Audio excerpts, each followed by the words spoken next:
O Brasil tem um déficit de 5 milhões e 600 mil moradias. Apesar disso, há muitos imóveis vazios em grandes centros como São Paulo, onde já existem 13 mil moradores de rua. E esse pessoal sem teto recebeu hoje um pouco de atenção na Praça da Sé.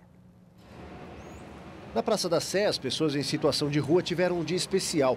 Atendimento de saúde, retirada de documentos, corte de cabelo e atividades artísticas. A ação organizada pelo Movimento Estadual de População em Situação de Rua é uma tentativa de aliviar as consequências de não ter um teto. Seu José, que mora na rua, até se emociona ao pensar em ter uma casa. Vai mudar tudo, em nome de Jesus, tenho fé. Segundo o IBGE, faltam 5 milhões e 600 mil moradias em todo o país. O centro de São Paulo é uma das regiões que concentra mais prédios vazios que poderiam ser moradia. Enquanto fazem estacionamento de prédio, a população está morando em subterrâneo, embaixo de viadutos, de ponte, e os carros no terceiro, 10º andar de um prédio. Segundo uma pesquisa da FIPE, o número de pessoas em situação de rua na cidade de São Paulo passou de 8 mil para 13 mil em 9 anos. Gente que quer deixar essa situação e entrar na própria casa. Esse prédio aqui, por exemplo, que fica na região central de São Paulo, foi ocupado pela segunda vez em outubro do ano passado. Aqui vivem 300 famílias que tentam construir um futuro diferente. Futuro é o que o Luiz e a Débora querem dar para a Larissa. Eles moravam na rua até conseguirem este espaço. Quando eu entrei aqui, eu já arrumei um serviço, aí eu já estou trabalhando. Agora aqui é sossegado, aí você dorme, no outro dia vai trabalhar. Aí, bom. Tá feliz? Estou muito feliz. Com 9 meses e 2 semanas de gravidez, a menina parece não ter pressa de chegar a este mundo. A mãe espera ansiosa. Já arrumamos esse chiqueirinho, né? Um carrinho e todas as coisas dela. Vai chegar quando? Vai chegar a qualquer momento. A coordenadora da ocupação explica que a reintegração de posse já foi determinada. Essas famílias vão ficar em situação de rua. Se o prédio fosse reformado para moradia, com certeza, cada um ia pagar a sua prestaçãozinha, entendeu? Porque é isso que a gente quer. A gente não quer nada de ninguém, entendeu? Nós não queremos nada de ninguém, só queremos moradia digna para as pessoas. É um movimento justo esse? É absolutamente correto e justo, porque no Brasil nós temos quase que o mesmo número do déficit habitacional, cerca de 5 milhões de unidades habitacionais vazias nos centros das nossas grandes cidades. E desde 2001, o Estatuto da Cidade estabelece que um edifício vazio é um edifício que não cumpre a sua função social. Por quê? Porque ele custa caro para a sociedade manter um edifício que tem infraestrutura, que tem eletricidade, tem esgoto, etc. e tal. Então, é um movimento justo. Mas no Brasil, o direito à propriedade parece que vale mais que o direito à moradia. Quer dizer que, mesmo que seja uma propriedade vazia, abandonada, que não cumpre a sua função social, ainda assim a justiça dá imediatamente a reintegração de posse.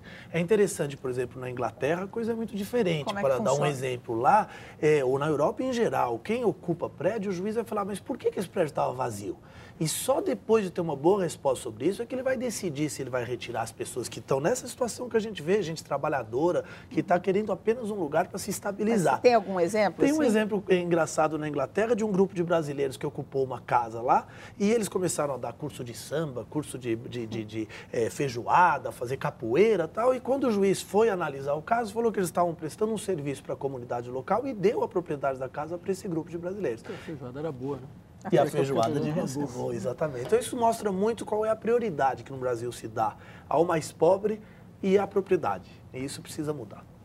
Eu acho que isso aí demonstra muito claramente como nossas cidades elas são reféns da especulação imobiliária. Né? Quer dizer, você não consegue resolver problemas fundamentais com problemas de habitação porque você não tem nenhum tipo de poder público que consiga colocar o interesse geral da cidade acima dos interesses da especulação imobiliária. Né? E São Paulo é o exemplo mais típico disso. Quer dizer, existe uma distorção brutal no direito de propriedade. Em hipótese alguma, o direito de propriedade pode chegar a ponto de desagregar completamente a vida da cidade. Né? Eu diria até mais, se me permite, que nós temos no Brasil grandes conjuntos de habitacionais de luxo que ocupam terras griladas e nunca foi a polícia lá fazer a integração. Exemplo, agora já começou, vai até o final. Não, nós temos grandes grandes condomínios. Né? A Alphaville, por exemplo, tem 30% da área em terra indígena. Nossa. Existe uma lei para isso, porque tudo tem seu gentil, se chama lá UDEME. A pessoa, ela não está lá irregular, ela comprou de boa fé, ela paga uma taxa para o governo federal e isso permite que ela esteja lá. Mas isso mostra que a ocupação da terra não é tratada da mesma maneira. Tem algum outro exemplo, além de Alphaville? Nós temos aí, conhecido? nós temos aí alguns algumas áreas municipais ao longo da Marginal Tietê, que são concessões de 99 anos, como os centros de treinamento dos clubes que nós temos por aí, ou mesmo grandes centros de exposições que tem por ali, que ocuparam áreas que são municipais ou que são públicas. Olha, agora um contraponto. Ao mesmo tempo que faltam moradias, a indústria da construção civil não para de crescer. Prova disso é a escassez de mão de obra especializada. Um dos motivos é o fato do jovem brasileiro não se interessar por esse tipo de serviço. Segundo o Sindicato da Habitação de São Paulo, no ano passado foram lançados na capital 18% mais imóveis residenciais do que no ano anterior. Boa parte desses imóveis tem as obras atrasadas porque as construtoras encontram dificuldade para contratar mão de obra. É o caso desta empresária. O apartamento que ela adquiriu foi prometido para agosto do ano passado, mas já está indo para o 8º mês de atraso. A construtora não passa informação nenhuma, diz que a obra está atrasada, que é somente com o engenheiro abandonou as obras, então não tem como localizá-lo, então não pode passar informação nenhuma. Segundo uma pesquisa da Fundação Getúlio Vargas, essa situação deverá continuar enquanto as construtoras não tornarem o setor mais atraente para os jovens brasileiros. É porque o jovem não estudou e não tem a qualificação, ou é porque o jovem estudou mais e não quer se ocupar em atividades braçais e menos qualificadas, como da construção civil. A pesquisa mostra que o setor oferece poucos atrativos. A renda dos trabalhadores, por exemplo, é 15% menor na construção civil que na média do país.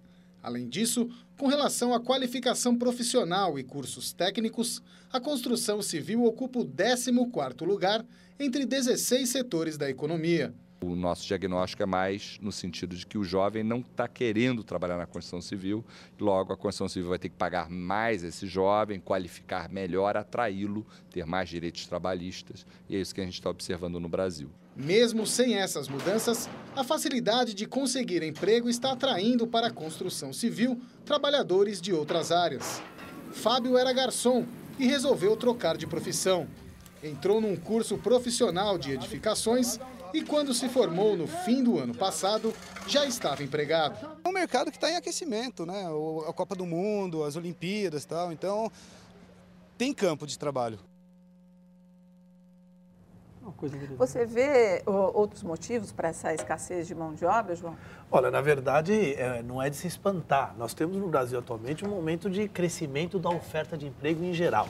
Agora, o setor da construção civil, ele é arcaico, ele é atrasado, é uma vergonha, tem informalidade muito generalizada, são condições de trabalho horrorosas, as pessoas moram na obra, quer dizer, nós estamos no século passado. E aí não é de se espantar que um jovem, na hora que ele possa ter uma perspectiva de emprego, que antes ele não tinha no setor terciário, serviço, comércio, ele vai optar por uma coisa muito mais humana e digna do que trabalhar nessa massa de mão de obra que a gente tem aí pela... O que você está dizendo é que a construção civil vai ter que se mexer, vai ter que rebolar para fixar essas pessoas. Bem, tem um jeito desonesto de resolver o problema, né? Porque, bem, de fato, o que se espera, o que a sociedade espera, é que o empresariado brasileiro compreenda de uma vez por todas que enquanto ele tiver condição de trabalho aviltante, ele vai ter esse tipo de problema. Quer dizer, as pessoas querem sair dessas condições de trabalho. Agora, pode muito bem acontecer o que aconteceu, por exemplo, na África do Sul, na época da Copa do Mundo, que eles foram trazendo trabalhadores imigrantes, sabe? Por exemplo, então nós vamos pegar o pessoal da Bolívia, o pessoal do Paraguai. Isso já acontece no Brasil, por causa do programa Minha Casa Minha Vida, de estado para estado. Em Minas até tem trabalhadores que são trazidos do Rio Grande do Sul em ônibus para trabalhar em determinadas obras das construtoras. Isso é uma área que o governo vai ter que atentar, porque é muito crítico. É uma possibilidade social, real mesmo. Já existe, mas é uma obrigação social que você cria uma situação de uma formalidade no trabalho absoluta e de situações bastante estritas e bastante justas de condição de trabalho, porque senão eles vão começar a aproveitar dessa maneira. Claro. No Jardim Aeroporto, Zona Sul de São Paulo, o senhor Nacal, de 81 anos, vive há 3 décadas um grande sonho: transformar uma área de 22 mil metros quadrados num jardim com uma quantidade quase ilimitada de plantas e flores. A primeira muda foi a deste abacateiro, depois a do pinheiro, plantadas há muito tempo, perto de 30 anos, quando este filho de imigrantes japoneses se mudou para o Parque Jabaquara, bem ao lado do aeroporto de Congonhas, na zona sul de São Paulo.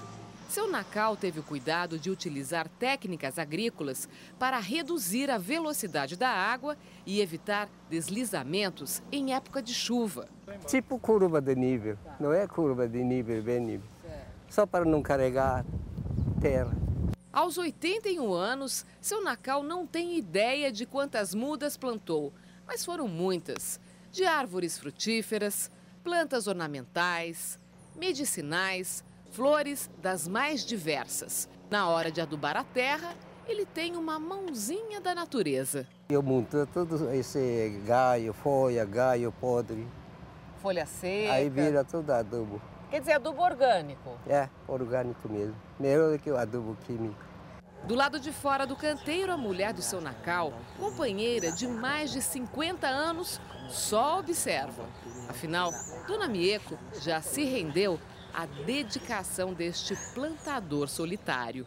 Se deixar, ele fica o dia inteiro, né? Nem Todo vem, dia aqui? todo dia. Nem para almoçar, às vezes, ele não vem. O senhor sente amor por essas plantas? Ah, isso aí eu tenho, né? Por isso que mesmo. É bom para a saúde também, mas é isso aí. Faz bem para a saúde? Ó, bom. Mexer corpo. Do corpo e da alma, do espírito também, não faz? Também é bom.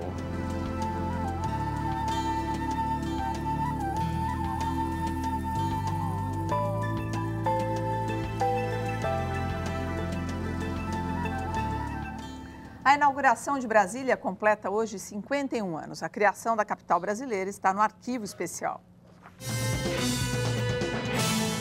A transferência da capital era uma ideia antiga, já prevista na Constituição, quando Juscelino Kubitschek foi eleito presidente em 1956. A construção de Brasília foi a síntese de seu plano de metas. Vai incorporar ao território brasileiro mais de 6 milhões de quilômetros quadrados. Vamos construir uma nova nação dentro de nossas próprias fronteiras. O projeto escolhido em concurso público foi do urbanista Lúcio Costa. O gênio de Lúcio Costa e a criatividade de Oscar Niemeyer, inspirados pelo ideal de Juscelino, projetam no papel a nova capital do Brasil. Para levantar a cidade vieram trabalhadores de todo o país, os chamados candangos. A grande maioria de nordestinos. Sobrava emprego, faltava mão de obra. Empurrar os carros era comum antes da abertura das rodovias de acesso à nova capital. Em 1959, já eram 65 mil operários levantando a esplanada dos ministérios, o Congresso Nacional e o Palácio da Alvorada. JK fez seus despachos no Catetinho, Palácio Presidencial, todo construído de tábuas. Depois de 3 anos e 10 meses, chegaram os primeiros funcionários públicos. Na véspera da grande festa, Juscelino recebeu a chave simbólica de Brasília. E, finalmente, em 21 de abril de 1960, a nova capital federal foi inaugurada.